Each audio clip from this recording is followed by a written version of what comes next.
বাংলাদেশে যে তরুণরা রাজনৈতিক দল গঠন করার ইতিহাস,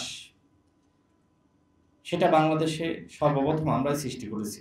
হ্যাঁ, জাসদ তরুণদের সমন্বয়ে গঠিত, কিন্তু সেখানে যারা সিনিয়র লিডারশিপ তারাও ছিলেন। কিন্তু বাংলাদেশে আমরা যারা 2018 সালের কোটা সংস্কার আন্দোলন করেছি, পরবর্তীতে অনেকের পরামর্শে আমরা দল গঠন করি। আমাদের দল হাসিনা রেজিমে কতটুকু করতে পেরেছে সেটা আপনারা সবাই জানেন।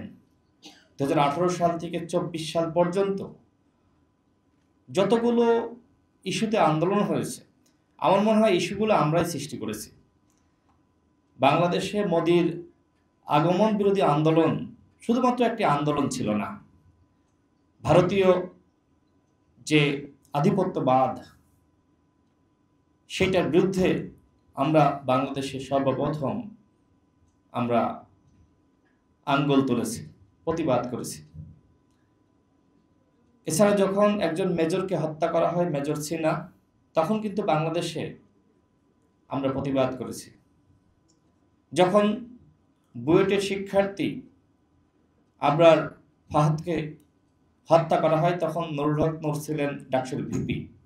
তার নেতৃত্বে আমরা ঢাকা বিশ্ববিদ্যালয়ে আন্দোলন করেছি। ছাত্রলীগের বিরুদ্ধে শিক্ষার্থীদেরকে কথা বলার জন্য যে জাগ্রত করা, তাদেরকে প্রতিবাদী করে তোলা, ছাত্রলীগের বিরুদ্ধে কথা বলা যায়, গণরুম গেস্টরুমের বিরুদ্ধে কথা বলা যায়, সেটা কিন্তু শিক্ষার্থীদেরকে সেই সাহসটা আমরা জুগিয়েছি।